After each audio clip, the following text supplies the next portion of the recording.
আসসালামু আলাইকুম।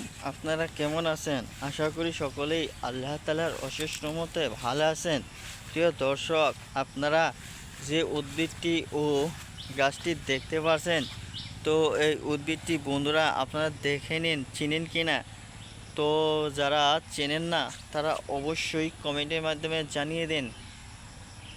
তো বন্ধুরা, আর যারা চেনেন তাদেরকে ধন্যবাদ।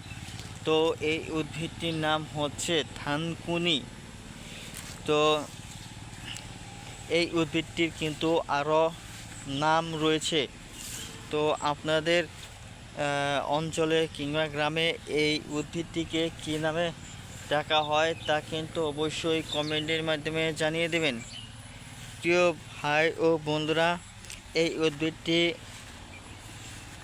সংগ্রহ করতে দেখেছি অনেককে। তো প্রিয় ভাই বন্ধুরা, বিশেষ করে ভদ্র মানুষেরা তারা এই উদ্ভিদটি পাওয়া মাত্রই তারা সংগ্রহ করে নেয়। তারা বুঝতে পেরেছে যে এই উদ্ভিদটির মধ্যে উপকারিতা রয়েছে। দেখতে পাচ্ছেন বন্ধুরা, এই উদ্ভিদটি কিন্তু সকলেই খেতে পারে না।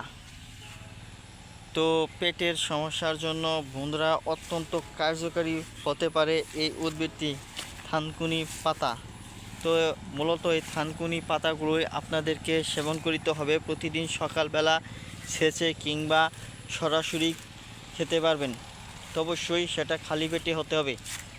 তো প্রিয় দর্শক, একটানা 7 দিন খেলেই আপনারা বুঝতে পারবেন এই থানকুনি পাতা কেন খাওয়া দরকার। তো ভিডিওটি আপনাদের কাছে কেমন লাগলো তা অবশ্যই কমেন্টের মাধ্যমে জানিয়ে দেবেন। ধন্যবাদ আপনাদেরকে।